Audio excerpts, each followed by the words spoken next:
Assalamualaikum warahmatullahi wabarakatuh. Perkenalkan, saya Kalesa Fitri Maharani dari kelas 11A nomor absen 10. Izinkan saya di sini untuk bercerita sedikit tentang kisah Nabi Yakub. Nabi Ishak mempunyai dua orang anak, yaitu Is atau Ais dan Yakub. Ketika usia Nabi Ishak sudah lanjut, pendengaran dan penglihatannya tidak lagi baik. Islah yang setiap harinya melayani kebutuhan Nabi Ishak. Itu adalah tanggung jawabnya sebagai anak tertua.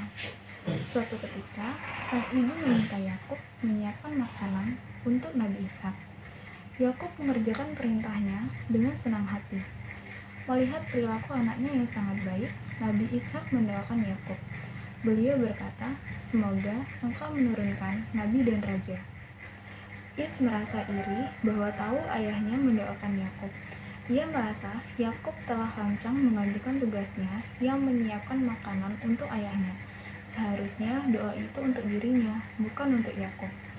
Is kemudian mengancam akan membunuh Yakub agar doa ayahnya tidak terwujud. Mengetahui bahwa hubungan kedua putranya tidak harmonis, sang ibu menyuruh Yakub pergi ke padang Aram ke rumah pamannya. Yakub pun menuruti perintah ibunya. Kemudian ia pergi ke rumah pamannya. Ia pergi ke rumah pamannya pada malam hari. Kebiasaan inilah Yakub disebut sebagai Israel, yang berarti berjalan di malam hari. Yakub tiba di padang Aram dengan selamat. Ia kemudian mencari rumah pamannya dan meminta izin untuk tinggal di sana. Sang paman mengizinkan Yakub untuk tinggal. Ia bahkan menganggap Yakub sebagai anaknya sendiri. Laban bin Batwi atau paman Yakub adalah seorang yang dermawan. Ia membagikan sebagian hartanya untuk orang yang tidak mampu.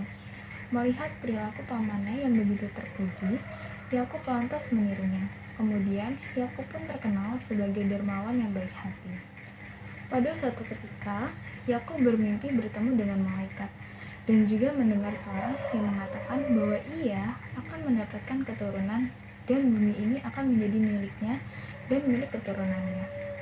Begitu terbangun, Yakub segera berdoa dan mengucapkan syukur. Melihat perilaku keponakannya yang begitu terpuji, Laban bin Batwi atau paman Yakub berniat untuk menjodohkan Yakub dengan salah satu putrinya. Yakub pun memilih menikah dengan sang adik, Rahil, yang memiliki paras rupawan. Namun, setelah waktu berjalan, Yakub juga menikahi Laila, putri tertua pamannya. Yakub juga menikah dengan Zulfa dan Bahla. Dari keempat istrinya, Yakub dikaruniai 12 anak laki-laki. Yakub yang kemudian diangkat menjadi nabi, mengemban tugas untuk dakwah di Kan'an. Dari anak cucu Nabi Yakub ini kelak akan lahir beberapa nabi Bani Israel.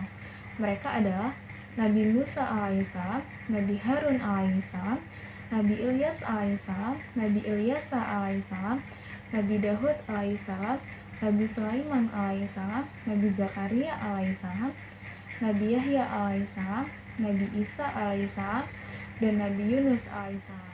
11 keturunan Nabi Yakub ini yang nantinya akan diangkat menjadi Nabi Allah.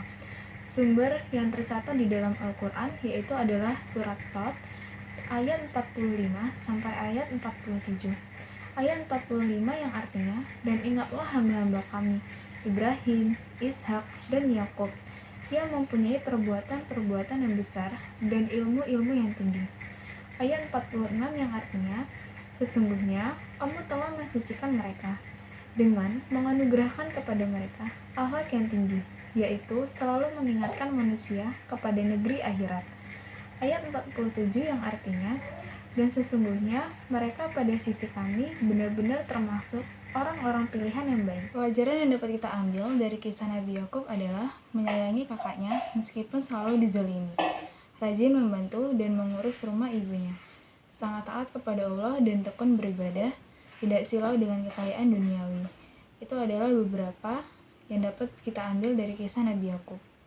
Sekian yang dapat saya sampaikan. Apabila ada kesalahan, saya mohon maaf. Saya akhiri, wabillahi taufiq wal hidayah. Wassalamualaikum warahmatullahi wabarakatuh.